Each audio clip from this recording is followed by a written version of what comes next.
Recording is on. Hello and welcome to the DXDAO Biz Call for Monday, 11th of April, 2022.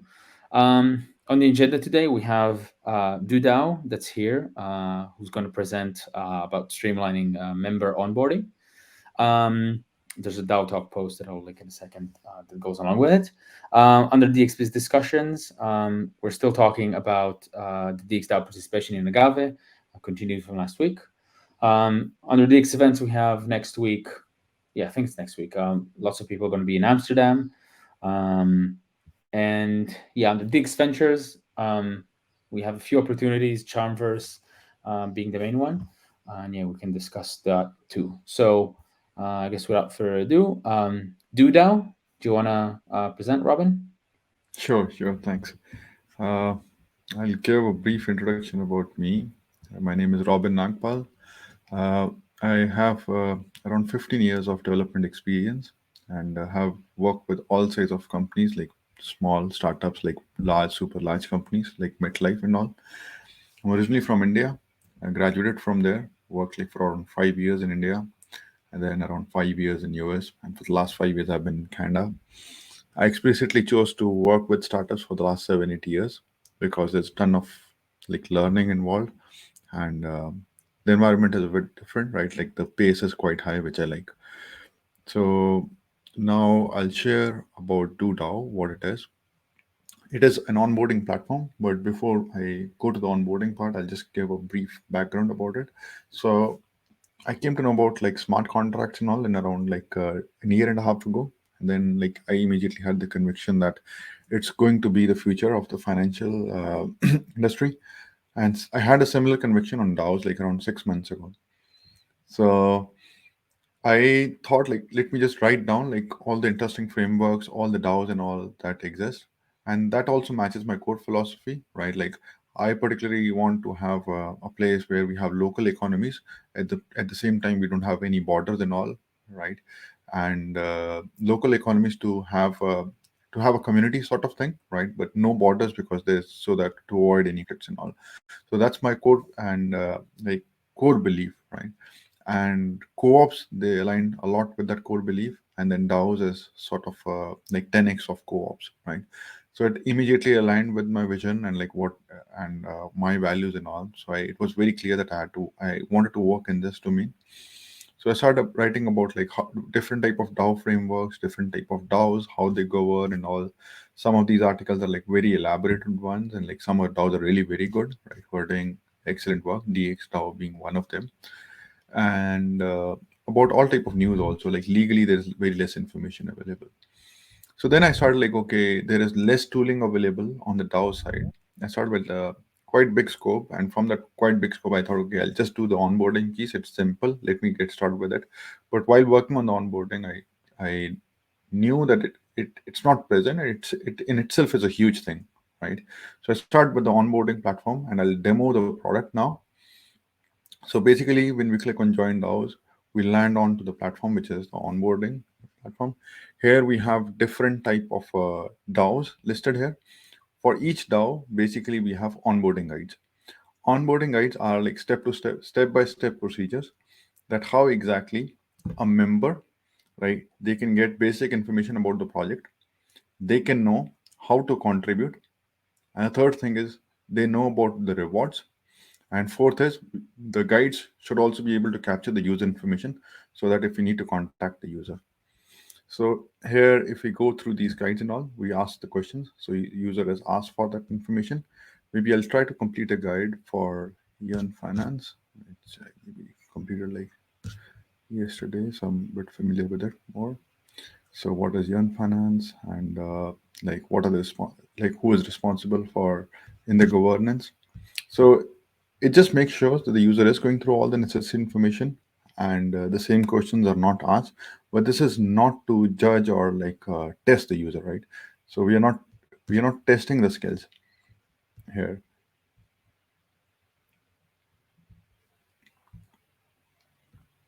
And here, like we ask for the information. So I'll just say Robin and DX DAO demo, right? And sorry, something number, just to show that When we complete this guide, this information gets posted to the Discord channel. So I'll show the Discord also. So this is the guide which I submitted. We see Robin DXDAO, and we see the user information, and the Discord username. So, and a lot of times we might not want to share this information into Discord. So we can easily create these guides. These guides are meant to be created by DAOs or blockchain projects. Easily add new steps and all, and different type of fields could be added, like questions, private fields. Private fields are not pushed to IPFS or like neither to Discord. So our primary data source of truth is IPFS, and we do store data locally also, just for performance reasons and all. So, and again, like we have these Discord webhooks, like any updates that happen to the guide, updates mean any submissions are pushed to Discord. We can also have a look at like who submitted the guide. If we look at the submissions and all, who submitted, what was the result and all, and like when did they submit it. One of the next features would be also to provide a way to download all of that information in form of like CSVs and all or Excels. Other is like a feature which was added like last weekend was guide bundles, because for like bigger projects they would not have just guides, because they would have a sort of a bundle. Like in case of DXDAO, we can say that we have a bundle for senior web frontend, right?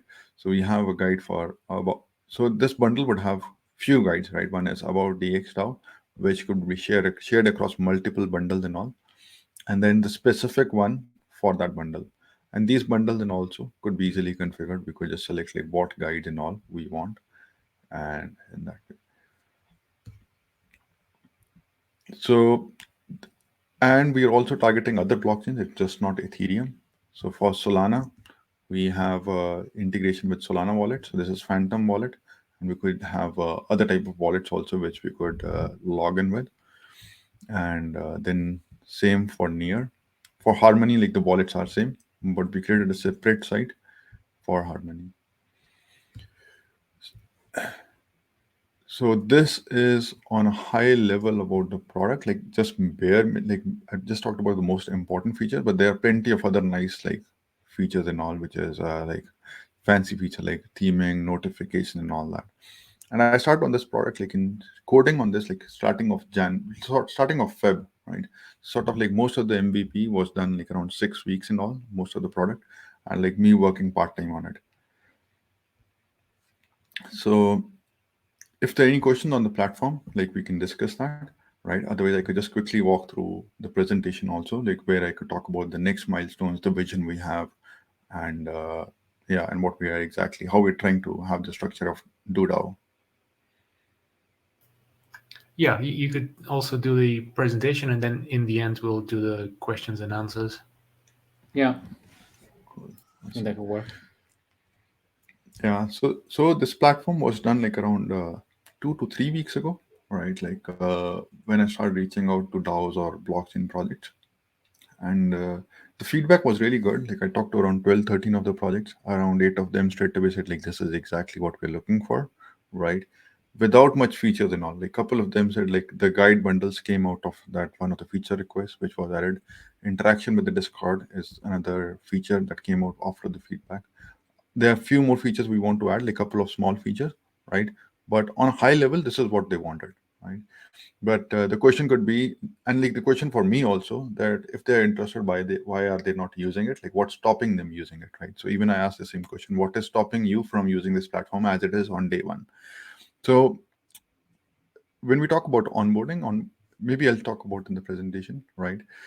So because there are multiple challenges with the onboarding. So first, our mission is to onboard 1 million members to blockchain projects and convert them into active contributors. Again, this is a realistic uh, vision, like mission, and could be easily achieved by end of 2024.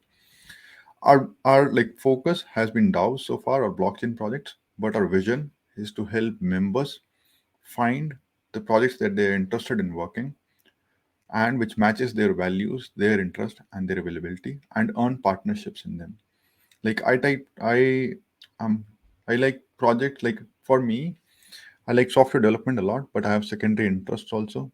One being like working on projects which create which are sustainable environmentally. And then other is like I'm into philosophy. So I want to work into those projects which offer tokens, right? Which are sort of working towards sustainable farming and all, or like who are somewhere into philosophy, right? And I should be able to find those based on my availability, like 4 hours or 8 hours, whatever that availability is. So that's our vision, and this is what like the mission is what we are working on right now. So on the background of onboarding, like blockchain projects, they keep 20 to 50% of treasury for the community. They want community to contribute and earn rewards.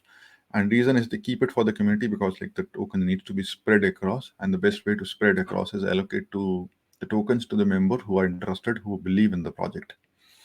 So even with millions of dollars in these rewards, projects struggle to create active community. Right? And the primary reason for that is lack of information and absence of proper onboarding. And this is the part where I was talking about that now the product is there, still there are a lot of other things that needs to be done with onboarding. First is like these blockchain projects or like DAOs, they don't recognize that there needs to be official onboarding step in which members should get the information to do the first task, like maybe in under 5 or 10 minutes. And then to do onboarding, there is a lot of work that needs to be done, time spent need to develop that onboarding content, right? So we can talk like, as I said, like the platform is there, but the content needs to be developed, which takes a lot of time. So DoDAO would not just be offering the platform, it would be offering the services to develop and would be providing the content also as part of the services. Lack of expertise in creating community focused tasks means like suppose you want to have now community and you want to give them tasks, like what type of task do you give, which needs a lot of thought process and maybe at least 2 to 4 weeks to create that task boards and all. And again, we'll be providing services for this because for us it will be a repeatable process. There is no standard payout structure for contributions, these types of contributions, and this is again like will help the companies with.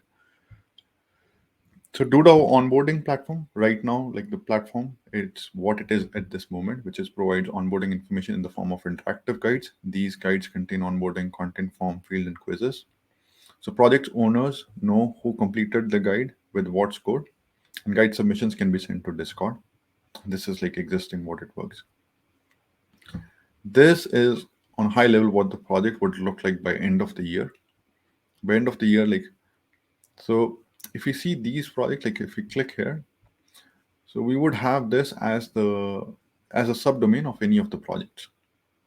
So that means like this subdomain could be linked to the Discord channels.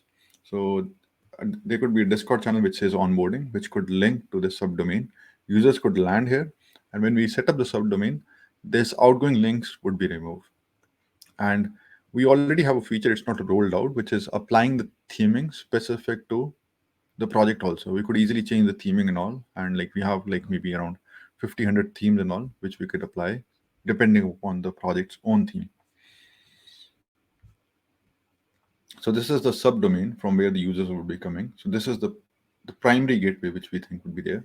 Other is the DoDAO onboarding platform. As we do more marketing, we develop more community and all, people would be straight away coming to DoDAO's onboarding platform. And this is the matchmaking. This is the part of the vision. We'll get started on it in next 2 to 3 months, but this would take shape around the end of the year. And this is like the onboarding guides. So from the onboarding guides, people go through the content, they go through the videos, questions, form, field, and all. So next is we'll be allocating. This is the next feature. We'll be granting them Discord roles and all after they go through the guides, because then they can have access to specific channels, which also incentivize them to complete the guides and all. And in next 3 or 4 months, we'll start upon giving them tokens or NFTs badges, again, like to develop that gamification and develop a gamified profile also. So after they go through it, intent is like to make it as easy as possible for the user to do their first task. If they are able to do the first task, they add a lot of value. The project would have multiplying factor in terms of community engagement and all. So this is the product vision, again, somewhat similar. MVP is done. The onboarding is what is going on. We have guide bundles, so like workflows.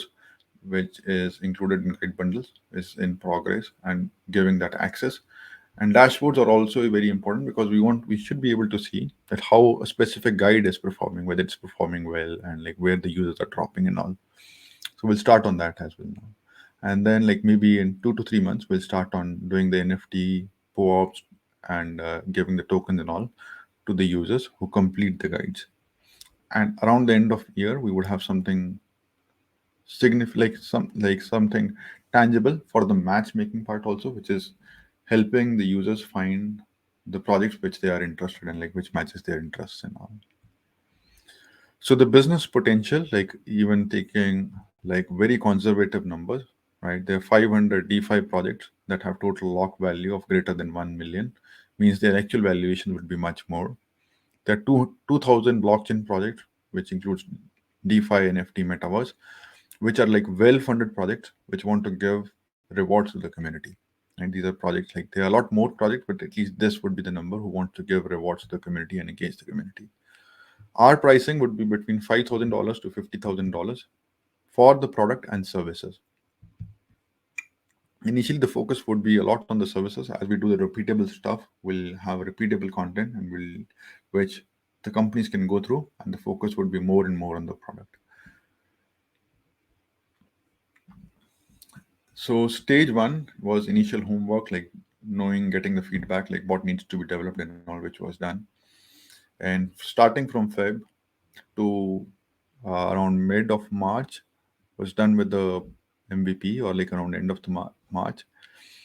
So, and I had been working part time so far, right? Because I have like a couple of freelancers who I just pay for like onboarding content and all that stuff. And talked to around 12, 13 customers, and like the feedback has been really very good, right? So the stage three is like from this week or the next week, we want to start on the mature product because we want to make sure there are no flaws at all in the platform. And we'll capture details of like 500 blockchain projects.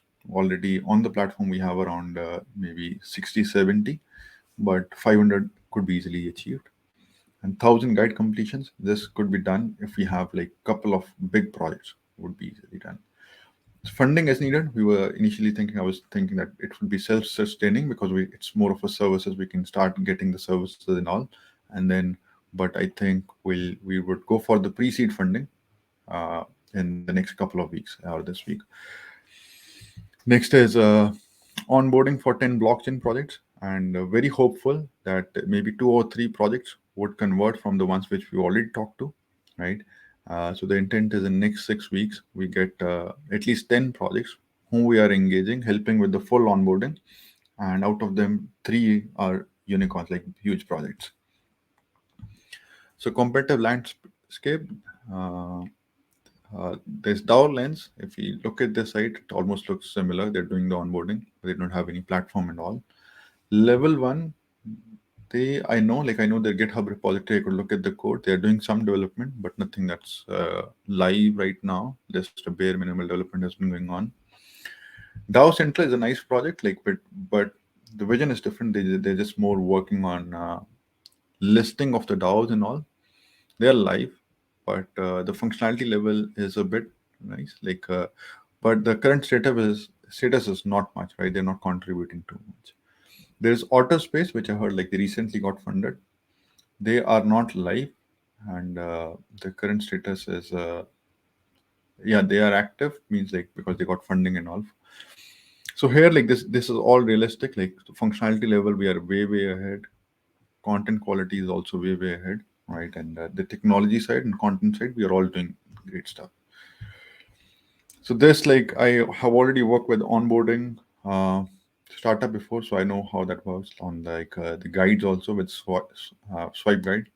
Worked with the assessment platform, formative, like millions of students take assessments every year, and have been an active contributor on Stack Overflow, so I know how gamification and all could help users.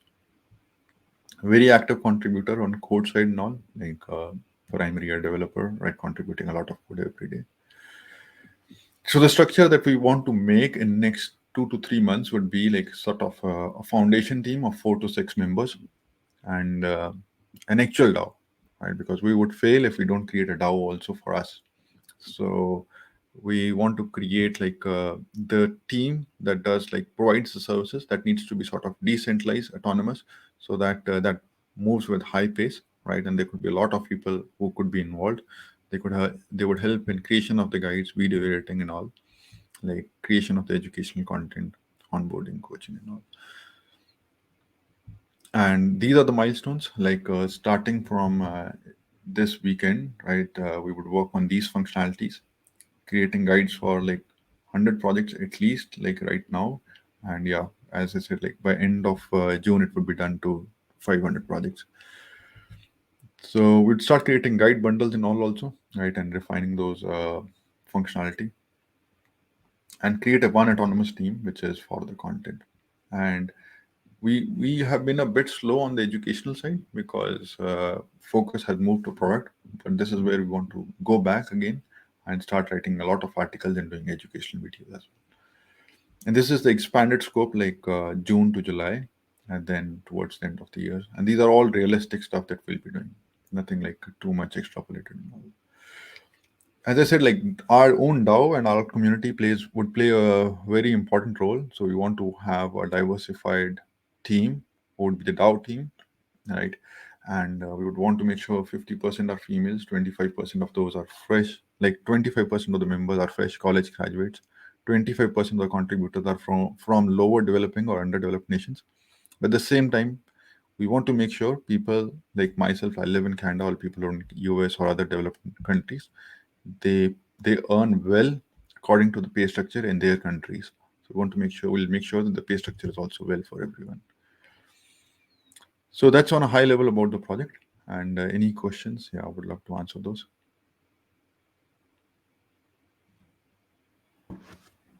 Yeah, so I think pretty cool overall.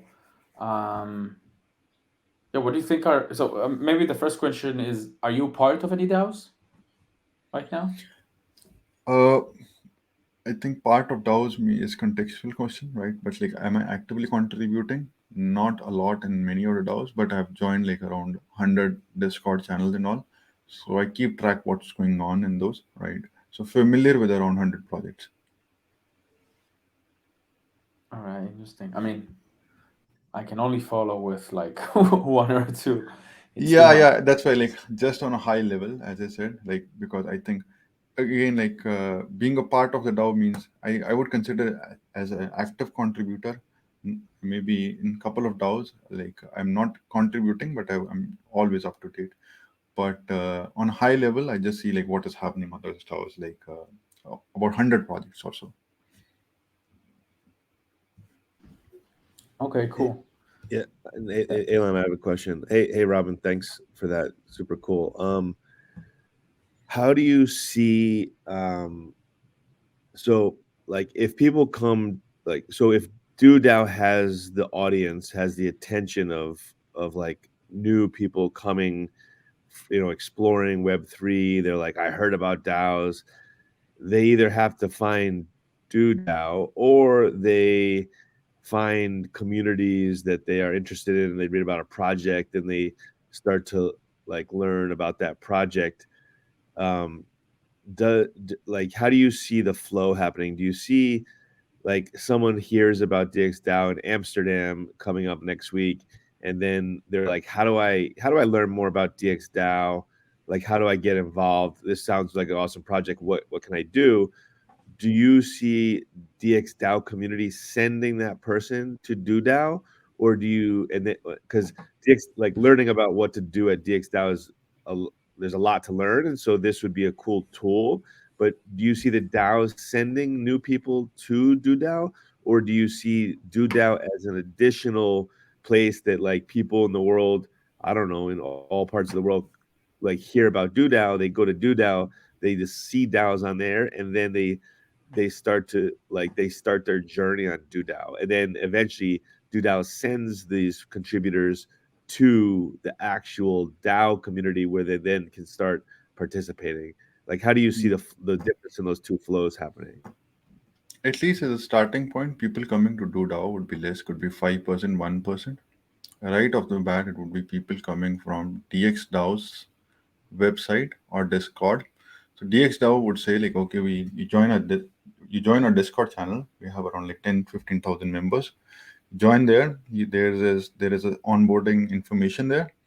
So the onboarding would have a link to this page, which could be set up as a subdomain of DXDAO. When we set up a subdomain, this logo would move here. The functionality is already there.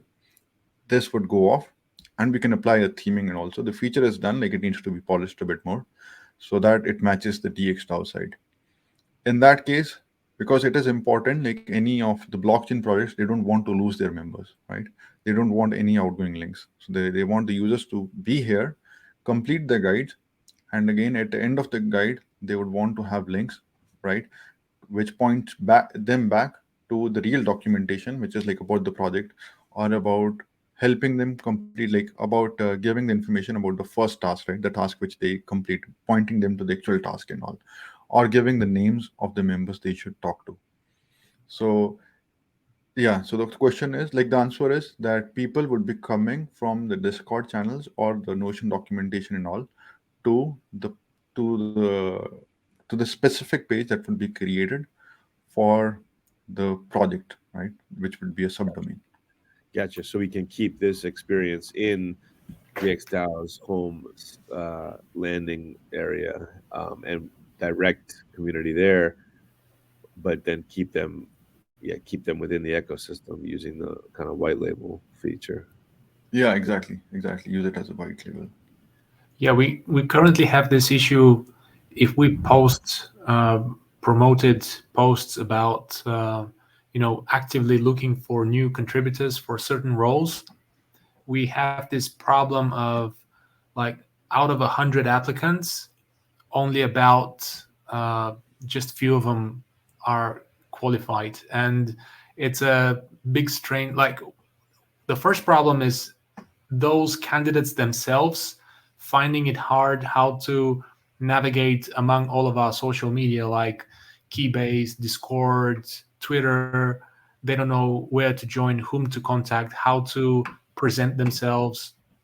So this is like a funnel that I see would be useful, on one hand, to make it easier for the applicants, and on the other, make it easier for us to deal with them, because say 80% of them would just be wasting our time, and we would present them with all the necessary information, whether it's like video material or text, to learn about us and answer a few questions, and like they have absolutely no reason to fail. Like, I can't think of a single reason why anyone would fail filling a questionnaire like that, if they're really serious about joining the DAO.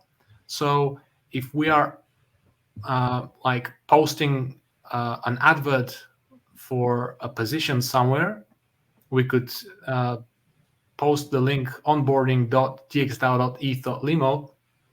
It will take them to this funnel, and then all we get in the end is serious people that deserve our attention. And yeah, exactly. Robin, And if you could answer Ross's question, like, why wouldn't the actual app be decentralized? Like, I can see that you are very good, like you're very focused, and you're not like trying to create this massive product with a ton of features and like a master of what do you call it, like a jack of all trades, master of none.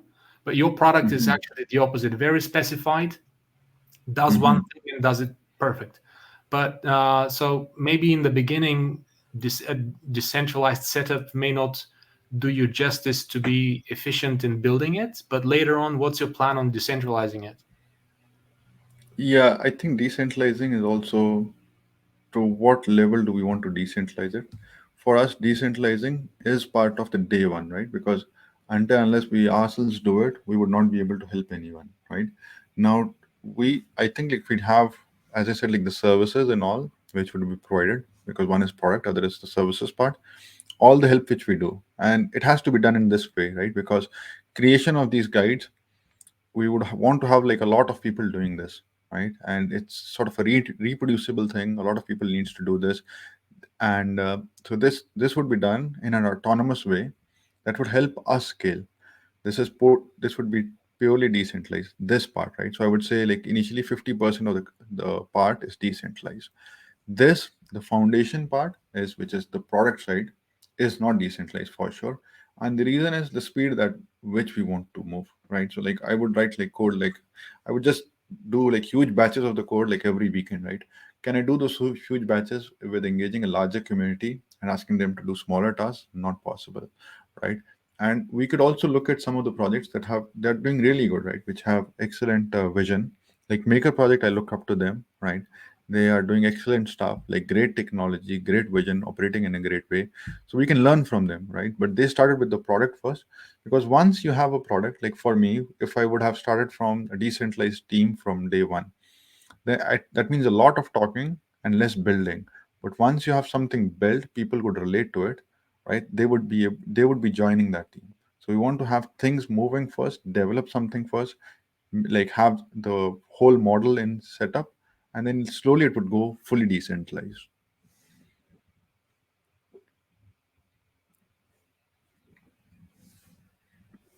Very cool. Yeah. I think it's yeah. Do you want to say something, Scott? One more question. So the term onboarding, and this is something that I don't think people like the world knows the answer to, and you're using this term like onboarding people to a DAO, but what I would say is that term is confusing in general, because like just because someone goes through this flow and learns some basic information about the DAO and has made an effort to show that they are interested in, you know, they're not just lazy, but they've like gone through a bunch of effort to like, do some work to prove that they are actually interested. And then they finish this thing, and then they like, it doesn't mean that they're onboarded to the DAO, right? Like it means Yeah. they know more information than they did. They know some basic stuff, but then the real value is like what happens next. And so you should start to think about you mentioned some of the things in the marketplaces and connecting people, but really like there's millions of people that have done these first thing about learn a little bit about a DAO. The question is like, what's next? And that's what really matters. And I don't know if the term onboarding like solves that. So like us talking with you and us all trying to figure out what this actually means and how we get those million people actually contributing to DAOs is really the key thing that we need. And just like learning a little bit of information is not like solving that. So it's like figuring out the next steps is really, really important. And we'd be happy to like, to try to figure that out with you too. Yeah, I hear you. But like maybe I want to reiterate over one of the things which Nathan mentioned was like what is the current problem, right? The current one is like the problem is not attracting people. People are interested in projects. So you see like a lot of these blockchain projects, like everyone would have 10,000, 20,000 members on Discord server. But the active contributing members are just 20 to max 50, right? Now, to do like a huge favor for the project, right? Can we increase that to by 2 or 3 times, right? Can we increase that number to 200 or 300? That itself is a huge increase, right? And not active contribute, like not means full-time contributors, like active who are contributing a bit every week or something. If can we make that from 50 to 300, right? Out of 20, 30,000 people who are coming to their project, very easily possible just by this, right? Just by this. But how do you make sure we go beyond that, right? So how do we make sure we go beyond that, and the depth of onboarding, as you said, like the depth of contributions is also increased. Yeah, I think that route needs to be figured out. We'll figure that out with time. But the first focus would be that what are the first tasks we can put across, so that like as a project, if I have like $5 million, out of that I want to give 1 million to the community, and I want to give them to the members who put in that effort. What type of tasks do we do? So those tasks should be mentioned, and we want to connect the users to those tasks and get that information in less than 5 minutes, right? So that they know about the task. Once they complete the first task and they get rewarded, they are hooked to the project, right? So the rate of dropping of those people, like not contributing, would reduce significantly after they've done the first task, and they've got rewarded also for that. Cool. But Do you I really plan? like the question that Sky raised. It's a very like almost like a philosophical one. I think you kind of like get to it with the POAPs and NFTs. If some DAO is asking for part-time active community members to help with a certain aspect of the DAO, say governance, they could not onboard them to make them full-time contributors that are paid. Like they can be given certain rewards. They could still be monetary financial, or they could be like badges and reputation, but they could be targeting like certain communities, certain type of people with certain interests to do only certain aspects of the whole DAO operations. So a lot to think on that. It's a good question for maybe like a Twitter space conversation. Yeah, and also I got that question also, like similar question, like from one of the projects that I talked to, right? Now the concern is they said that even like for DoDAO, even somehow I also believe that how do we make sure that they're quality people, right? Like it's not just quantity. How do we make quality people is there? This helps like maybe to 2 or 3 levels on the quality, but like how do you get like very very best quality? Yeah, that's an open question for me also, needs to be worked on. And Robin, as do DAO, the community part, the DAO itself bootstraps itself and gets contributors. And you said, eventually you could have lots of people like creating these guides and creating educational material. Will these contributors earn like dollars in the beginning, or do you need a token to incentivize them and start to build that community? And then, you could give out, do you need do you see a token powering the DAO community, and how soon, basically? I think like token is must, but at the same time, I went into that rabbit hole of the legalization of the token part, right? Like I immigrated from India to Canada. I have a family, so I would not take any risk at all, right? To do anything which is not 100% clear, right? Which is approved by SEC and all. So I would not want to do it. But token is the only way to let people earn their partnership, and that is what we would want, right? If SEC does not legalize tokens and all, we'll try to take some other route to give people that partnership, right? And that's what we will really do, right? But how exactly that's done, I don't know that legal part. I'm not clear with how exactly tokens, to what extent they are legal and all. If I get those answers, if I'm sure like it's the legal, everything is good, I would do it like from right day one. But if it like I need to get that answers for me first. Yeah, I mean, even giving out some metric, even if you don't, it's not a token, like some point system for early contributors that actually add value to the system, like measuring that in some way will probably be an important part of getting people to contribute, I think. Exactly. Yeah. And that was already, yeah. It's part of the vision. Yeah, that's part of the vision. Immediate vision, not vision. Immediate next steps. Yep. Nice. Yeah. I will say that doing things that's sort of like compliant is very important. Yeah, I mean, you have a family and all. I will say that unless you're specifically like doing a token sale and you're selling to, like, this is sort of like 2018 2017 ICO stuff, you should be okay. And then I mean, a few projects have done basically giving tokens to their sort of like most valued community members, right? And then you can start from there. Yeah. As I said, like I feel token is the way you earn partnership, right?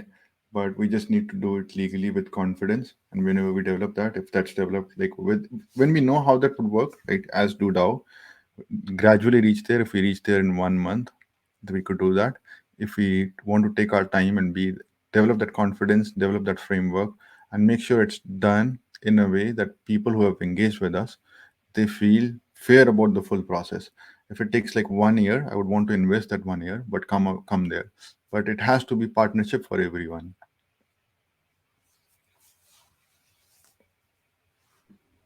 Yeah. Well, I feel like so. Do we have a chat on Telegram? I feel like people will have more questions as we sort of like go through some of the things, and then we need to decide like how do we get started, and what's sort of the lowest hanging fruit in order for us to start and test this out. So I'm assuming you're in touch. Yeah, we'll follow up. All right. So hey, Robin, thanks a lot for the time, and this looks super Cool. interesting, and yeah, would really like to see DXDAO using it. I think sort of like weeding out, if I can maybe summarize this is to me, but sort of weeding out those who can contribute, and figuring out how to bring people from your community who are just lurkers and to actual contributors is like it's very important. So yeah, and these are the things that's going to help DAO scale in the future. Oh, hey guys, sorry, I'm a little late hopping and asking a question. Do you have time for one more question, Robin? Sure. Yeah. Hi, I'm Melanie, and I actually oversee the onboarding process at DXDAO. I lead the contributor experience, just so everything from sourcing, reviewing, and actually executing the onboarding process for new contributors at DXDAO. I'm just curious if you have any HR professionals, or even better, any decentralized HR professionals, DAO professionals consulting for you on this platform. I think there's definitely a human and personal element to any onboarding process. And I'm wondering what kind of support you're getting in that area. Yeah, right now, very good question. Right now, I've been trying to when I say I try to reach to projects and all, I've been trying to talk to the people specifically who are working on the onboarding area, right? Like Balancer.io, I was in touch with those folks, and try to understand what they're doing and all, right? Yeah, so we got some inputs. I won't say everything is there. We have figured out everything, right? But whatever inputs we are getting, we're trying to incorporate them as soon as possible. The inputs which we got was they would want to have Discord integration, so we added a Discord integration, right? They would want to capture users' information also so that they can reach out to them. So we added that also. So yeah, but even we would want to have distributed HR team, right, which is the onboarding coaching, right, which works with other projects and help them out. So that would be part of this team.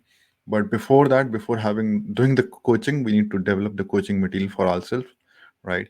And that is when we do that community for ourselves, we'll get part of that answer. Okay, cool.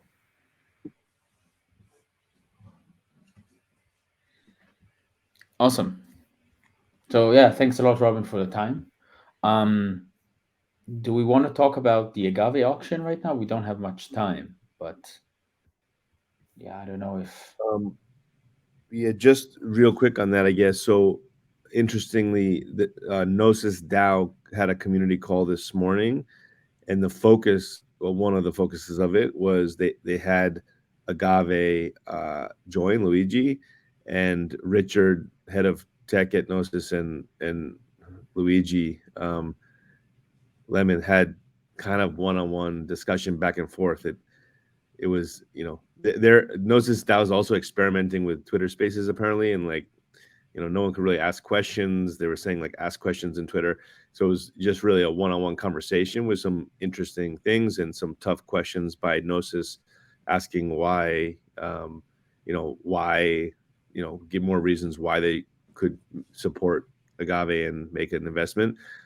It wasn't very deep. It was almost less deep than some of the conversations that we've had in our community about the Agave situation. The vote is going live for Gnosis DAO to support. If it's not already live, there's a vote for the Gnosis DAO to move ahead or not with this GIP of investing and supporting Agave. And so at this point, DXDAO seems to be observing, like we are talking to lots of parties involved in the situation to actually participate in like the auction using DXDAO capital seems unlikely at this point, but that doesn't mean that DXDAO with the proper information and potentially post this auction or something could still potentially get involved in deeper into that project and that ecosystem. I don't see there's still a bunch of unknowns, and some of those unknowns are actually what Gnosis was asking as well, or community members. And so it's keep an eye on the vote, and depending on how that goes, potentially there could be a change of some of the details, or maybe it passes and they move ahead. It's kind of uncertain right now, but DXDAO has an opportunity right there. It's just a matter of does it make sense for DXDAO to dive into a portion of that opportunity in the current state of information. There's still a lot of unknowns on like how the system can be restarted and how everyone could be made whole and what the plan is going forward and who's going to work on it. And if Gnosis DAO has a big stake in Agave, which is what this kind of proposal is leaning towards, that really could alter the future path of what Agave means. But it's easier to make a decision on something like that after that proposal either passes or doesn't pass, I think. Or actually if the sale and the quote unquote bailout goes ahead, it becomes easier to make future decisions on whether DXDAO should take some stake in that ecosystem and really invest in connecting it to the DXDAO ecosystem or something like that. So yeah, a bunch of moving parts, but pretty interesting stuff. Decentralized governance. Yeah. Yeah. So I don't know if Chris wanted to add anything else to that. Chris, are you here? Yeah, I thought that this guy kind of got the gist. I guess I think we're waiting on how Gnosis DAO responds, and I think based on the conversation this morning that I was listening to, it feels like some of our concern and skepticism, or not skepticism, our concern on like the future of like the Agave team is also maybe shared by some other people in Gnosis DAO. And so I think it's waiting to see how that shakes up. And I think there's a not insignificant chance that there in fact will be two different proposals, one to Gnosis DAO to compensate the 50%, and then another that is geared as an investment. And so I think there's a chance that with that split up, the investment component might not happen, but the bailout component might. Yeah, and this is really interesting to observe the dynamics of this, because DXDAO has had this happen in the past too, where there are some people at Gnosis / Gnosis DAO that have been communicating with a project like Agave, right?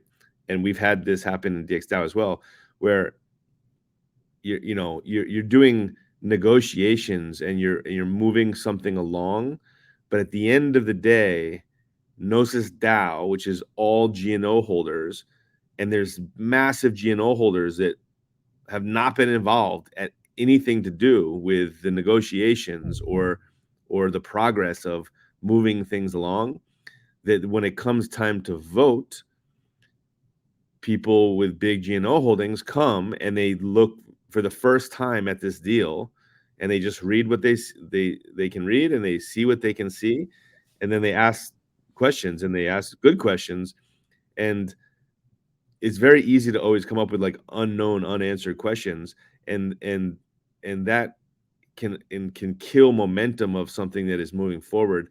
And so we've learned from the past that like getting as many stakeholders who are going to actually vote involved as early as possible ends up being a very important part of moving things through DAOs. Like Chris is always compared to like moving a bill through Congress.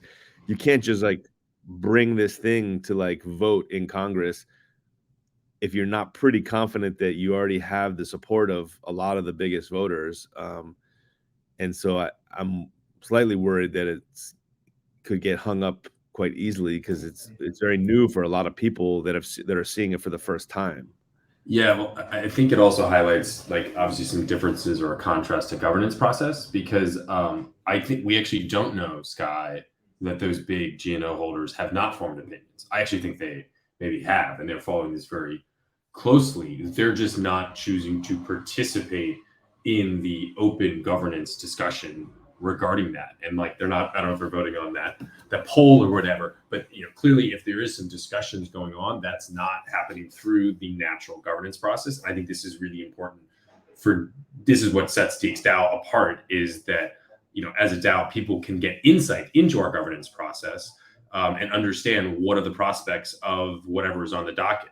And I think like one of the frustrations I found with like Gnosis DAO in this kind of as this is unfolding is like, I don't know how their governance process will unfold. So that's like preventing DXDAO from kind of like making strategic decisions or bets based upon what will happen with Gnosis DAO governance. Whereas I think it's important to have some of that governance more visible so that the world can kind of evaluate and determine what maybe the end result will be.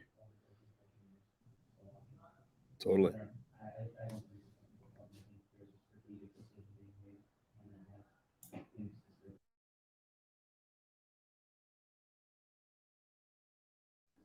Cool. Yeah, I guess so. The next maybe topics in the agenda. I don't know if we want to talk briefly about Amsterdam and some of the stuff that's planned there. I think we've covered it quite a bit, and we talked a lot about it on the community call. It was a big recap of all the different things that are happening. There is, for the coward activation, there's a live proposal to move ahead with it on Gnosis chain. So check that proposal out and vote. The new experiment of using Carrot for a social awareness activation. And then other than that, I think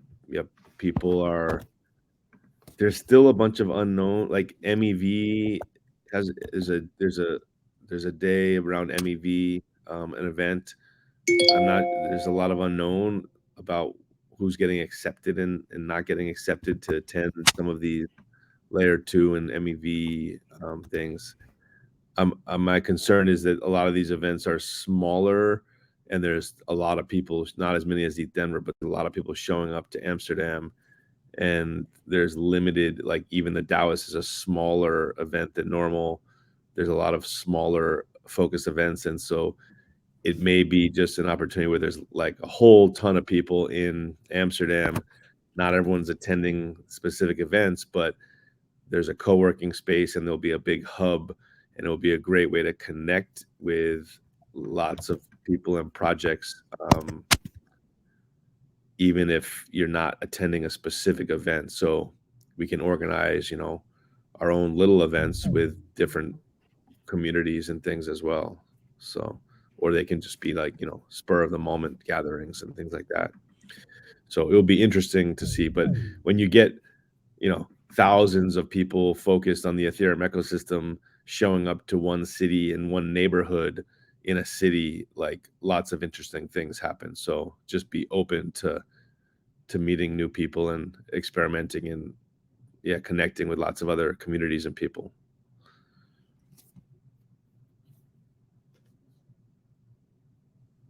That's all. Dope. Awesome. I think I'm not gonna make it to Amsterdam, but yeah. Also, another thing, I've been talking to the Taoist, and I think they're going to be hosting a sponsorship breakfast on Monday morning before the Taoist starts. It is going to be at 9 a.m. and I know that's a little bit early but more communications will be going out on that soon. But I think for the sponsors, Sky. So for us. I just mean 9 a.m. is not very early. I mean, okay, that's true. And then, yeah, so I'll send out more communications on that when I get more updates.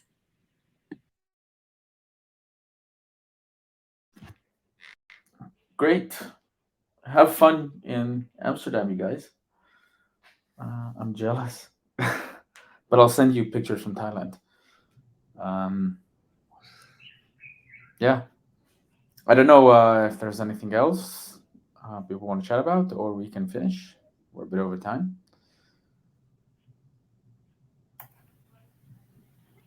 If you smile, the